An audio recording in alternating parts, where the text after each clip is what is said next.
11 बज गए। आ गया। अब ये प्लेन गिरेगा।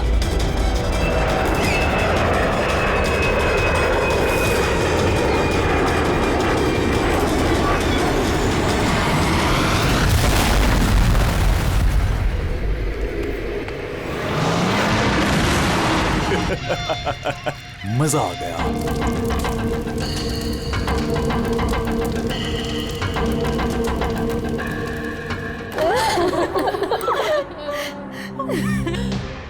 प्लेन में आप तीनों के हस्बैंड्स के अलावा सिर्फ पायलट था।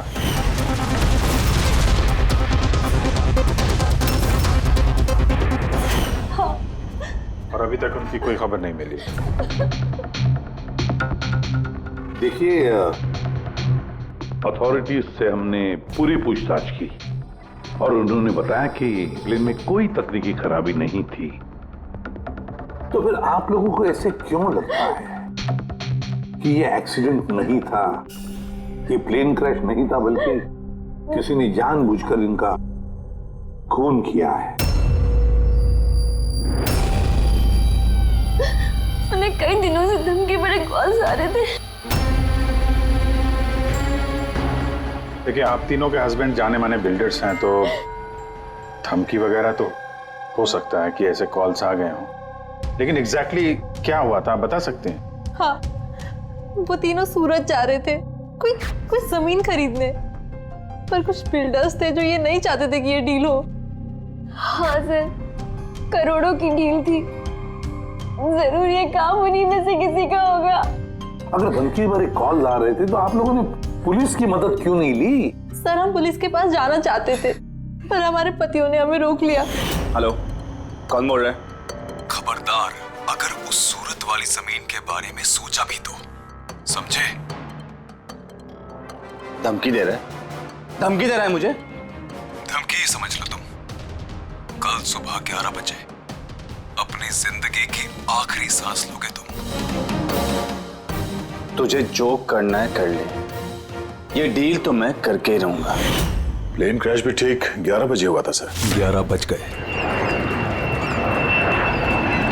अब ये प्लेन गिरेगा।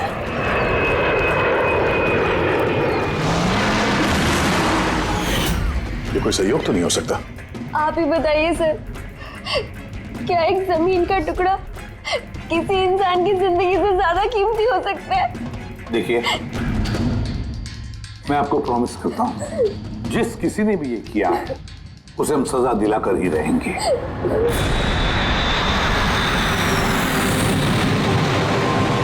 सर, हमें 5 साल हो चुके हैं ये काम करते हुए, आज तक एक भी गलती नहीं हुई है। हमारे काम में सर गलती की कोई गुंजाइश ही नहीं। अगर सर प्लेन में कोई भी प्रॉब्लम होता है तो हम उसे उड़ने नहीं देते सर। तो आप लोगों के हिसाब से प्लेन में कोई खराबी नहीं थी? बिल्कुल नहीं सर। तो क्रैश कैसे हुआ प्लेन? 4 लोगों की जानें गई हैं, कौन जिम्मेदारी लेगा उसकी? सर, मैं तो खुद हैरान हूँ कि ये हादसा हुआ कैसे। फ्लाइट रिकॉर्डर पता है ना आपको, जिसे हम ब्लैक बॉक्स कहते हैं, उसमें भी सब कुछ नॉर्मल दिख रहा है। नॉर्मल कहने से काम नहीं चलेगा, सब कुछ डिटेल में बताइए, शुरू से, टेक ऑफ होने से पहले से क्या हुआ था?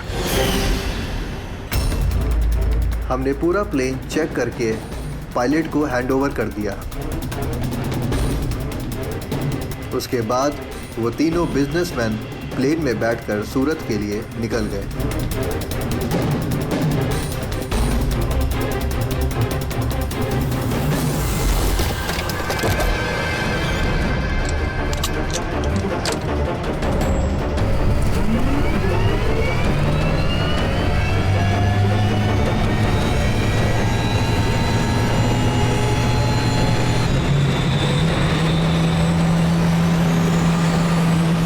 टेक ऑफ का परमिशन रेडियो फ्रीक्वेंसी पे मिलता है, मेन टावर से। कल हमें पूरी इंफॉर्मेशन मिलने के बाद ही हम लोगों ने टेक ऑफ की प्रक्रिया शुरू की थी। आप रेडी? क्या? अच्छा, ओके ओके ओके ओके, हाँ ठीक है, हम लोग देखते हैं। क्या हुआ सर? मदन को जिस फोन से धमकी भरे कॉल किए जा रहे थे ना, वो क्रैश वाले दिन यहीं पे था, इसी एयर स्ट्रिप पे। सर, अगर फोन यहीं पर था तो किसी अंदर वाले का हाथ है? क्यों? हाँ? नहीं सर, हमने किसी को भी कोई भी धमकी भरे फोन नहीं किए। तुम लोगों ने नहीं किया तो कोई बाहर वाला घुस गया होगा। यही सिक्योरिटी ऐसी है स्ट्रिप की। अगर वो आदमी यहाँ पे आया था तो कोई ना कोई निशान तो जरूर छोड़ के गया होगा। चेक करते हैं। सर ये जगह तो पूरी खुली हुई है सर, अगर वो कहीं छुपा होगा तो कहीं हैंगर के पास छुपा होगा सर। ठीक है, वहां देखते हैं। चलो हैंगर के पास चलो।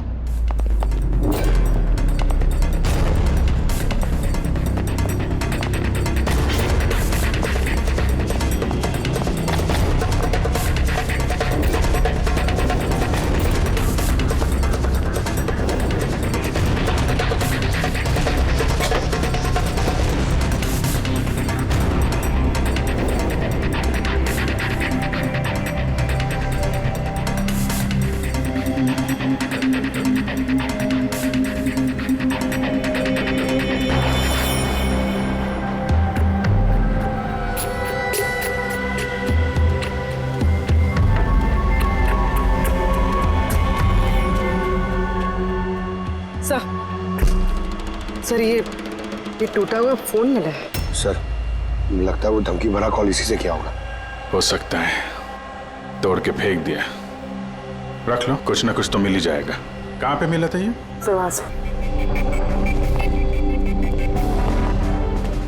सर यहाँ।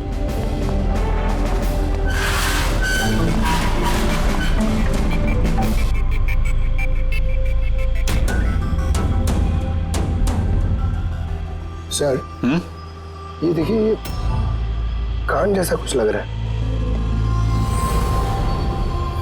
है तो कान का निशान यार। फोन भी यहीं मिला है और ये निशान भी। कहीं ऐसा तो नहीं कि वो मुजरिम यहीं दीवार पे टेक लगा के फोन पे बात कर रहा हो और हमारे लिए अपना कान का निशान छोड़ गया हो। काम करो, फोटो ले लो उसके। सर वो कान के निशान से कुछ पता चलेगा? अरे कुछ ना कुछ तो पता चलेगा। साड़ुंके साहब को देंगे, वो ढूंढ निकालेंगे।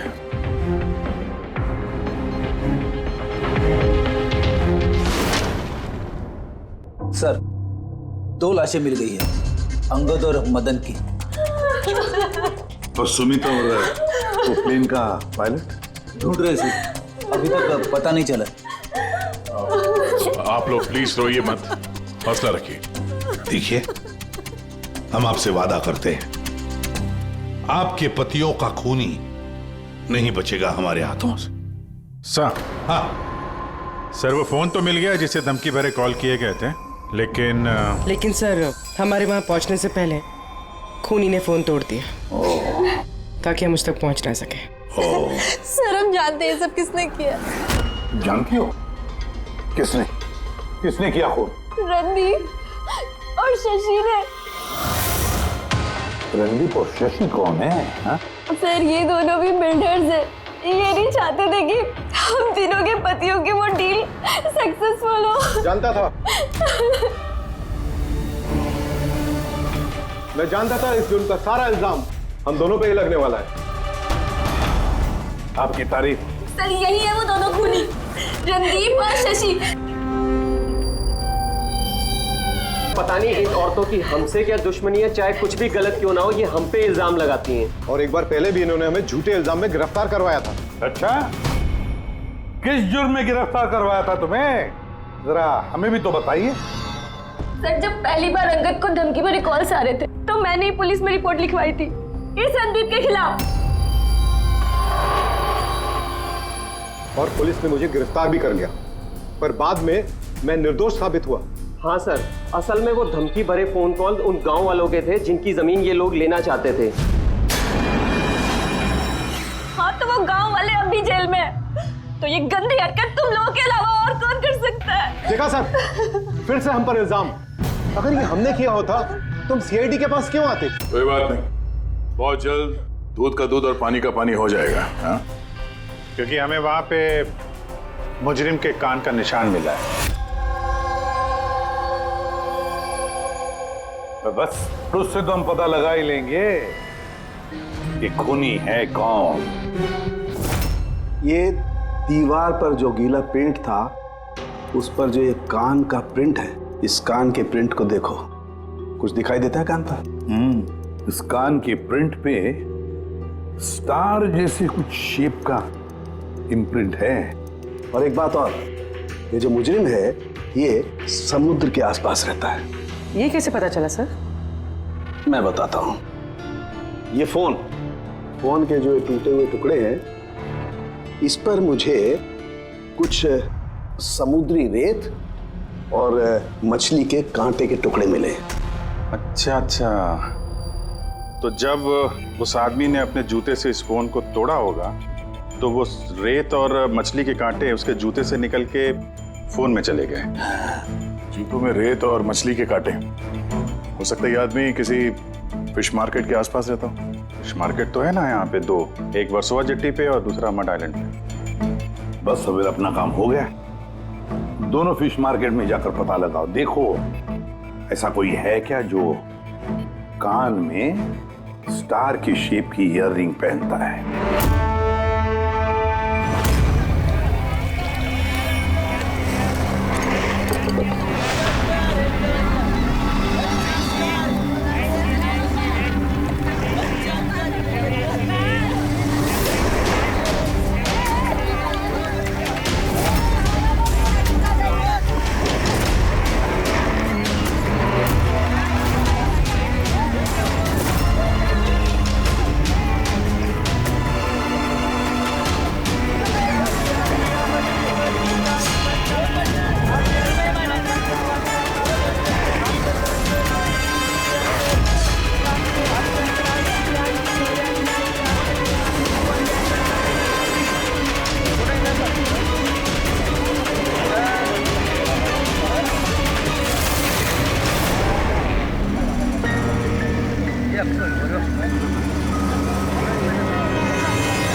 रिंग वाला आदमी मिल गया। आजा।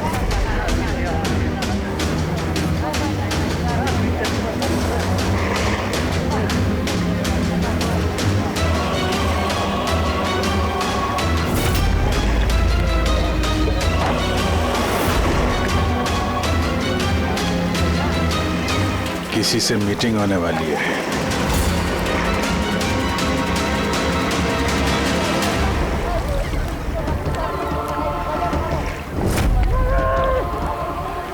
ये दूसरा आदमी कौन है, दिख नहीं रहा है।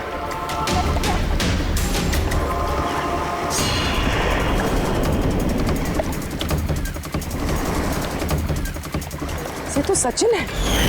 एयरपोर्ट अथॉरिटीज ने मरने वाले पायलट के लिए इसकी फोटो दिखाई थी। वो पायलट सचिन, सचिन जिंदा है? सर अगर ये प्लेन क्रैश में मरा नहीं और जिंदा है तो यहाँ छुपा क्या करना है? वही तो सामने क्यों नहीं आ रहा? चलो पूछते हैं इससे।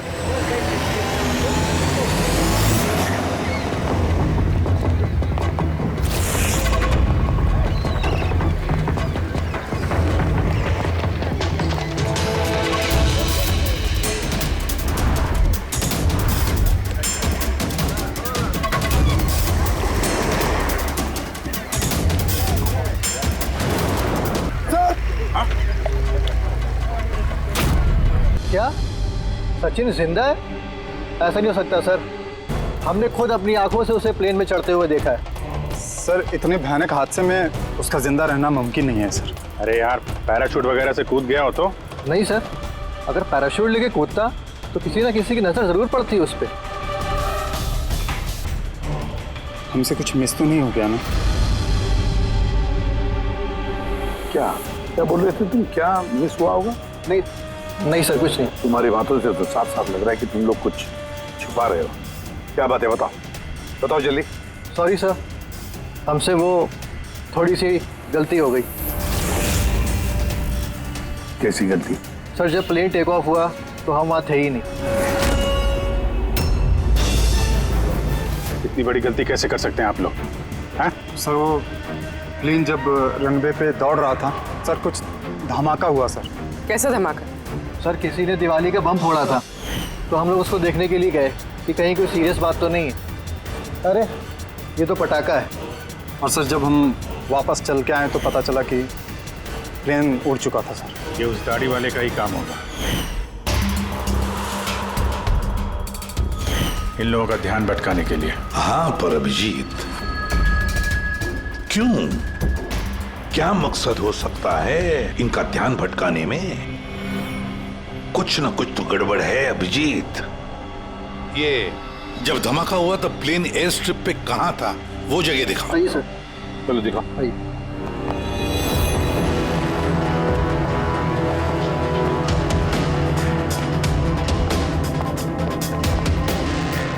एक मिनट अभिजीत, ये तो खून है, सूखा हुआ खून। सर खून का रंग देख के लग रहा है ज्यादा पुराना नहीं होगा, आजकल का ही होगा। ये खून किसका खून है? ये यहाँ पर कैसे? पता नहीं सर। पता नहीं? हर बात का एक ही जवाब है तुम्हारे पास, हमें पता नहीं। और तो फिर पता क्या है तुम्हें? सर एयर स्ट्रिप पे खून है, कुछ ना कुछ तो हुआ है यहाँ पे। ये बात तो पक्की है, पर क्या? और फिर ये खून है किसका?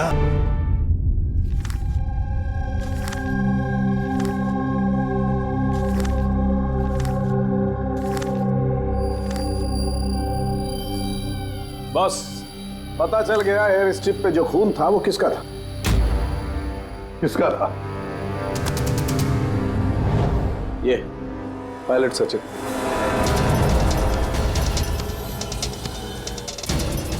पायलट सचिन का खून? लेकिन उसे ये चोट लगी कैसे और कब? सर जब हम उसे जेटी पे मिले थे तब उसने स्लिंग बैंडेज पहन रखा था और उसके हाथ पे पट्टी भी बंधी हुई थी। पर इंजीनियर्स तो बता रहे थे कि जब सचिन टेक ऑफ के लिए जा रहा था तो वो बिल्कुल ठीक ठाक था, कोई चोट वोट नहीं थी उसे। इसका एक ही मतलब है अभिजीत, सचिन को चोट एयर स्ट्रिप पर ही लगी है। प्लेन टेक ऑफ होने से पहले ही सचिन एयर स्ट्रिप पर कूदा और उसे चोट उसी वक्त लगी है। बिल्कुल ऐसा ही हुआ होगा बॉस, क्योंकि इसीलिए सचिन क्रैश में मारा नहीं गया, क्योंकि वो प्लेन में था ही नहीं। लेकिन सालुंके साहब, किसी ने सचिन को प्लेन में से कूदते हुए देखा किसे नहीं? अरे यार वो पंकु ने पटाखा चलाया था ना ध्यान भटकाने के लिए। ये सब सचिन और पंकु का प्लान था sir.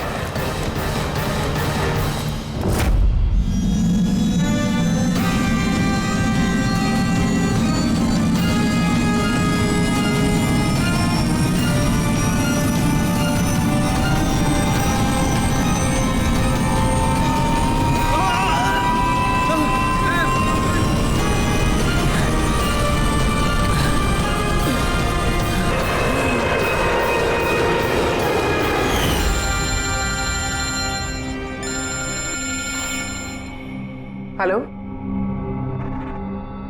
Okay, thank you sir. Sachin की वो गर्लफ्रेंड दीप्ति जो सिंगापुर में रहती है, उसका नंबर मिल गया। सचिन क्या हुआ उसे? वो ठीक तो है ना? दीप्ति एक बात बताओ, आखिरी बार तुमने सचिन के साथ कब बात की थी? 2 दिन पहले। 2 दिन पहले? मगर सचिन की बीवी ने तो हमें बताया कि तुम दोनों का रिश्ता टूट चुका है। नहीं, शायद उसने अपनी बीवी को नहीं बताया होगा कि वो मुझसे मिलने सिंगापुर आ रहा है। अच्छा सिंगापुर कब आने वाले हैं सचिन? अब 1 हफ्ते बाद।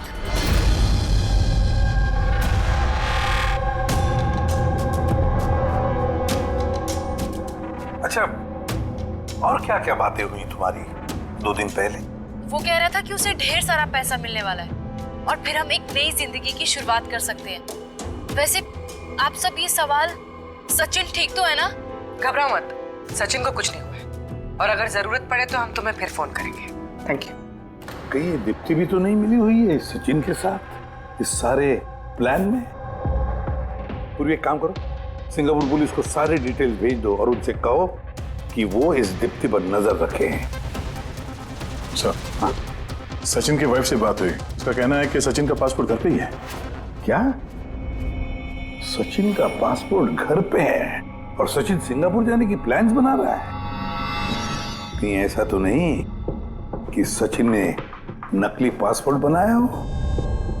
नकली पासपोर्ट। ये ढीचू नकली पासपोर्ट बनाने वालों के बारे में बहुत कुछ जानता है। फिर एक काम करो, पंकज से कहो कि सचिन का फोटो लेकर वो ढीचू से मिले। हाँ? Yes sir. एक बात और, ये अगर सचिन प्लेन से कूद गया था टेक ऑफ से पहले, तो प्लेन उड़ा कौन रहा था? और सर जब वो प्लेन से कूदा तो ये मदन, अंगद और सुमित, ये लोग ने हल्ला नहीं मचाया, चुपचाप बैठे क्यों नहीं? बॉस, प्लेन के गिरने पर हल्ला कैसे मचाते ये लोग? तीनों के तीनों बेहोश थे। मगर सर ये लोग बेहोश हुए कैसे? भी इन लोगों के पेट में ब्लैक कॉफी थी और उस ब्लैक कॉफी में ही नशीली दवाई मिलाई गई थी। क्या? ब्लैक कॉफी में नशीली दवा? आई एम बोर्डिंग, आपकी कॉफी। Thank you. तो फिर ये जरूर सचिन के प्लान का हिस्सा था। सर एक सवाल का जवाब अभी भी नहीं मिला है। बिना पायलट के प्लेन उड़ा कैसे? इसका जवाब है UAS। UAS, uninterruptible auto pilot system. इस प्रोग्राम के जरिए जमीन पे बैठ के हवा में उड़ते प्लेन को कंट्रोल किया जा सकता है, कहीं से भी। हाँ सर, हम लोग फॉरेंसिक लैब में रह के भी हवा में उड़ते हुए प्लेन को कंट्रोल कर सकते हैं। और इस प्रोग्राम को इसलिए बनाया गया कि हवा में उड़ते प्लेन में अगर इमरजेंसी हो जाए या हाईजैक का प्रॉब्लम हो जाए तो उसका कंट्रोल नीचे वालों के पास भी रहे। मतलब प्लेन के कॉकपिट का कंट्रोल उसके हाथ में जिसके हाथ में वो रिमोट है। हाँ सर, और जिसके पास भी रिमोट कंट्रोल था उसी ने प्लेन क्रैश करवाया समंदर में। रिमोट कंट्रोल वाला खुद नहीं, ब्लैक कॉफी में नशीली दवा। अगर एक बार पता चल गया ना कि ये ब्लैक कॉफी में नशीली दवा डाली किसने और पिलाई किसने, तो समझ लो ये रिमोट कंट्रोल वाले खूनी तक हम पहुंच गए। Remote control. Black coffee? Sir Madan तो ब्लैक कॉफी पीते ही नहीं थे, उन्हें हाई ब्लड प्रेशर था। और सर मैंने भी सुमित को ब्लैक कॉफी नहीं दी थी, क्योंकि जिस वक्त वो घर से निकले मैं भी घर पे नहीं थी। देखिए, उन तीनों के पेट में से ब्लैक कॉफी मिली थी जिसमें वो नशीली दवा भी थी। आप लोग तो कह रहे हैं कि आपने किसी ने भी अपने पतियों को ब्लैक कॉफी नहीं पिलाई, तो हो सकता है किसी और ने पिलाई हो उनको, या फिर कहीं बाहर गए थे तो वहां पर पी हो। कहीं गए थे क्या? हाँ सर, उन्हें हमारा ड्राइवर रवि एयरपोर्ट छोड़ने गया था, तो शायद हो सकता है अगर उन्होंने कहीं बाहर से कॉफी पी हो तो उसे जरूर पता होगा। रवि जरा बुलाइए उसे, कहाँ है? सर जब से ये हादसा हुआ है उसने काम पे ही आना बंद कर दिया, उसने हमारे फोन भी उठाना बंद कर दिया। मतलब अभिजीत, ये रवि कल से गायब है।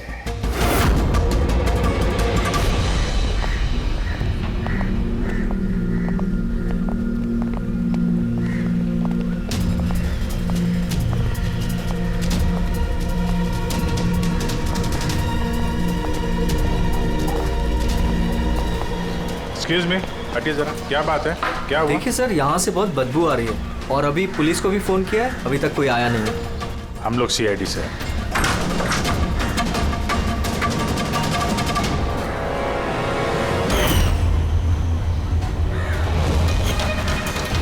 सर एक और मौत।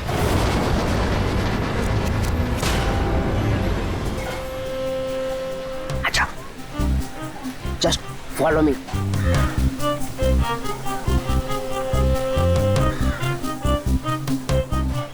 पंकज, चुपचाप मेरे पीछे पीछे चलते रहना। जब तक मैं यहाँ हूँ तुम्हें घबराने की थोड़ा भी जरूरत नहीं है। ओ ढेचू, मैं घबराता नहीं हूँ, समझा?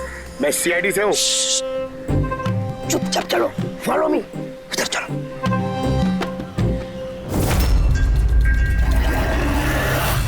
आजा पंकज।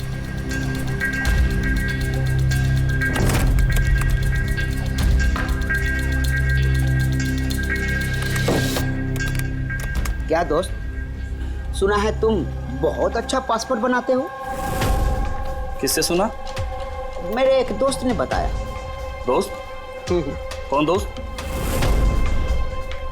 ये नहीं, मैं नहीं जानता इसे।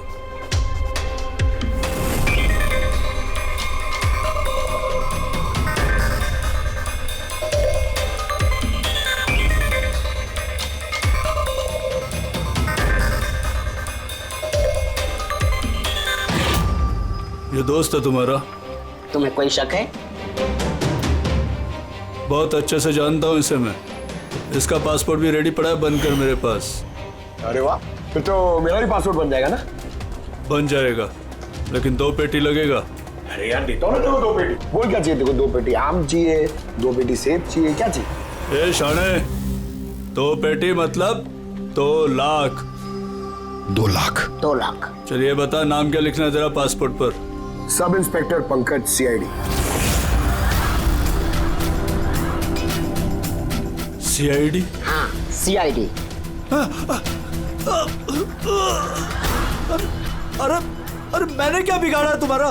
सिर्फ तेरा ही नहीं, सारे नकली पासपोर्ट बनाने वालों का धंधा बंद हो चुका है।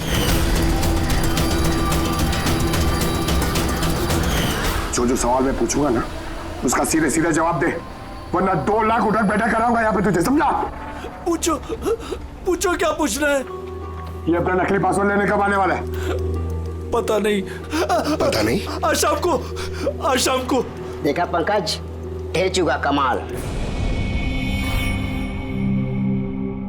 सर, रवि के घर से जो बॉटल मिली है उसमें वही नशीली दवा है जो साड़ू के सर को ब्लैक कॉफी में मिली थी। इस रवि के अलावा और किसी के उंगलियों के निशान मिले उस बॉटल पे? हाँ सर, रणदीप के।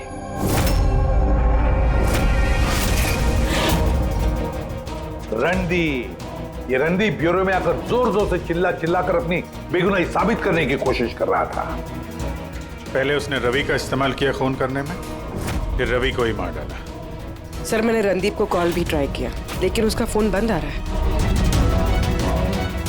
एक बार ये सचिन मिल जाए ना, तो वही पहुंचाएगा हमें इस रणदीप तक। शाम को तो आने वाला ही है वो, अपना नकली पासपोर्ट लेने के लिए।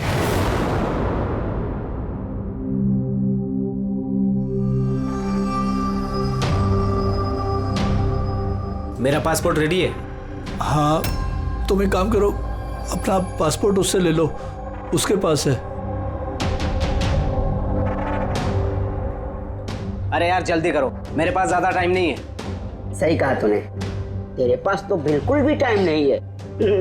बस ये फोटो चिपका दूं? ये क्या मजाक है?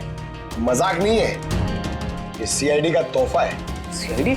बता, वो प्लेन क्रैश कैसे किया था तूने?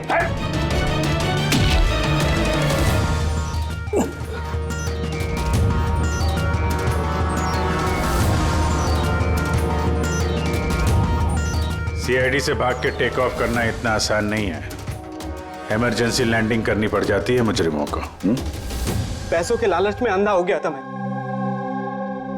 इस काम के लिए मुझे 50 लाख रुपए दिए गए थे, लेकिन सर मुझे पता नहीं था कि वो लोग मारे जाएंगे। पैसे किसने दिए थे तुझे, ये बता। सर मुझे नहीं पता, मैंने सिर्फ एक बार बात की थी उससे। पंकज, जरा इंटरनेट पे देखो, इस रणदीप का कोई इंटरव्यू वगैरह है क्या? सर मिल गया।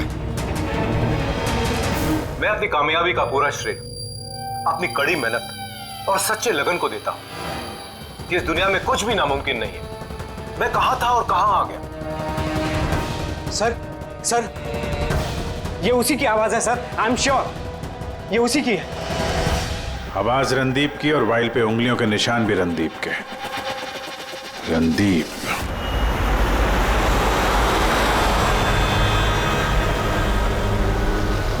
सर आगे से राइट। सर ये रणदीप का तो फोन बंद है सर, तो उसकी लोकेशन कैसे ट्रैक करेंगे? अरे फोन बंद है तो क्या हुआ पंकज, उसका वीडियो याद है? उसमें उसने अपने हाथ में एक ब्रेसलेट पहना हुआ था। मैंने वो इंटरव्यू दोबारा चेक किया। मगर सर ब्रेसलेट से लोकेशन कैसे ट्रैक करेंगे? पंकज, ये कोई मामूली ब्रेसलेट नहीं है, उस ब्रेसलेट में जीपीएस ट्रैकिंग भी लगाया हुआ है।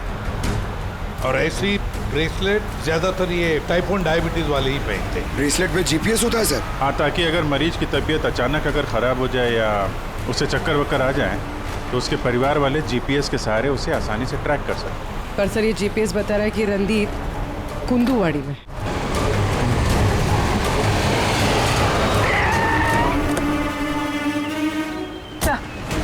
यहीं कहीं यहाँ पर।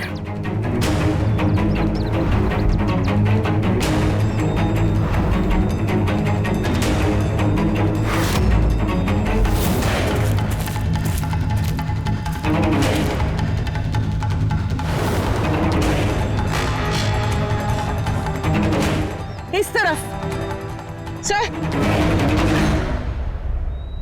सर यहीं कहीं है। उसकी दिल की धड़कन भी कमजोर होती जा रही है। दिल की धड़कन कमजोर होती जा रही है, यही कही है वो।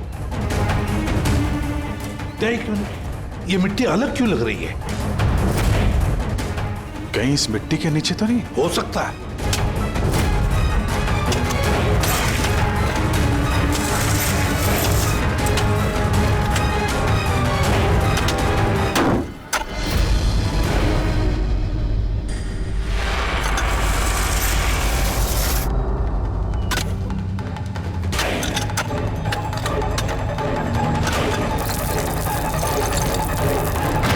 माय गॉड, जिंदा है?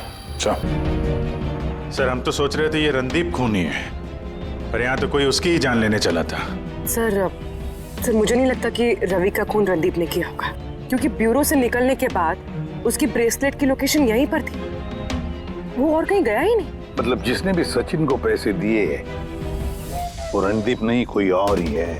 लेकिन सर आवाज तो उससे की थी, उसने खुद पहचानी है। पूरी आवाज बदल के बात करना कोई बड़ी बात नहीं है। और आजकल सर ऐसे मोबाइल ऐप्स आए हैं जिसके जरिए कोई भी किसी की भी आवाज में बात कर सकता है। तो फिर कौन है वो जिसने रणदीप को फंसाने की कोशिश की? है कौन वो जिसने ये आवाज बदलने वाला ऐप इस्तेमाल किया?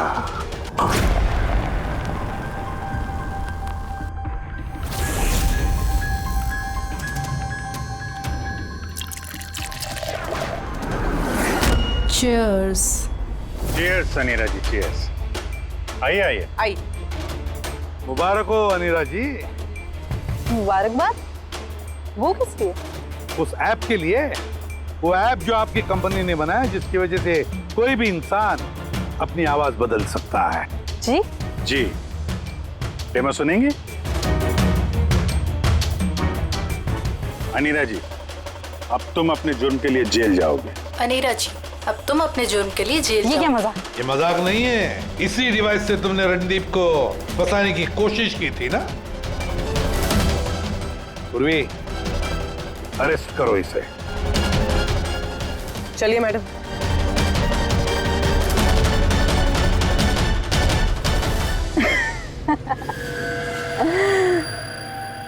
इतनी भी क्या जल्दी है सीआईडी वालों?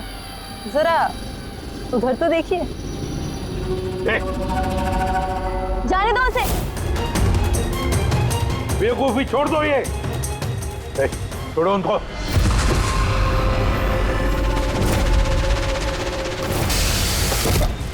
My God,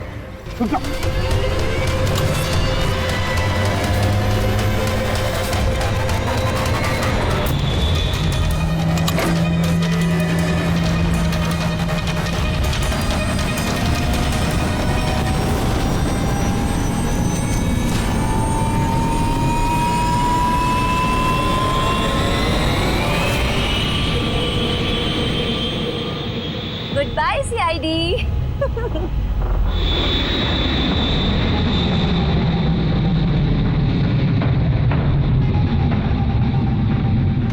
Well done, girls. आज तक जो बड़े बड़े मुजरिम नहीं कर पाए वो हमने कर दिखाया। सीआईडी को तो नानी याद आ गई होगी। पर वो सब तो ठीक है यार, पर अब जाएंगे कहाँ? ओरिजिनल प्लान तो ना चौपट कर दिया। सोचते हैं कोई ना कोई मंजिल तो मिल ही जाएगी।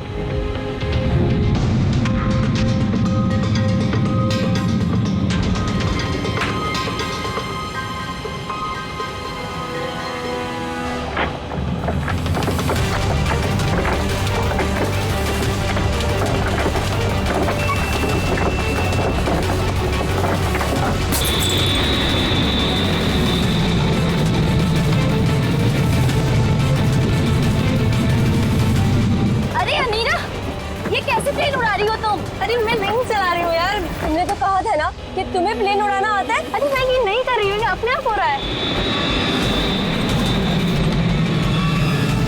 ओह नो, प्लेन तो नहीं उड़ा रहा।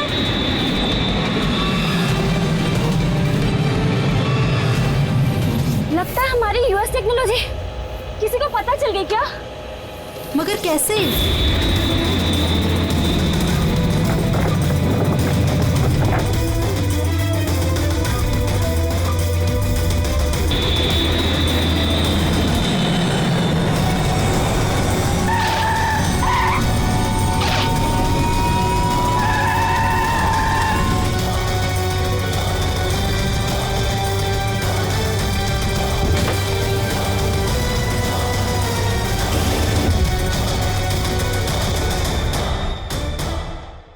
आइए।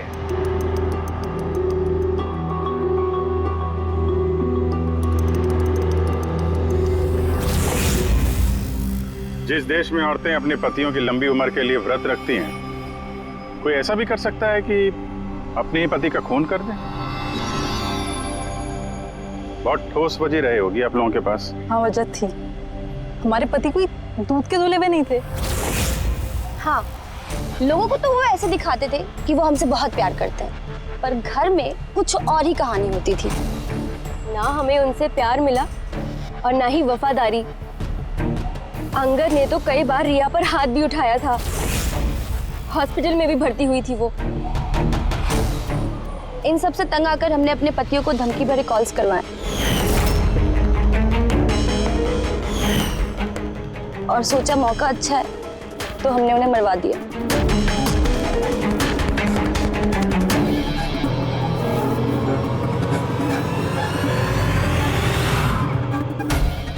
और किस्मत देखिए, रणदीप रवि के पास गया, वो बेहोशी वाली दवाई लेकर, ताकि हमारे पति मीटिंग में पहुंच ही ना पाए।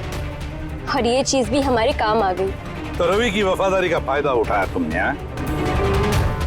फिर तुम लोगों ने रणदीप को जमीन में गाड़ दिया। पिंजरे में बंद घुटन भरी जिंदगी जीने का कोई फायदा नहीं था।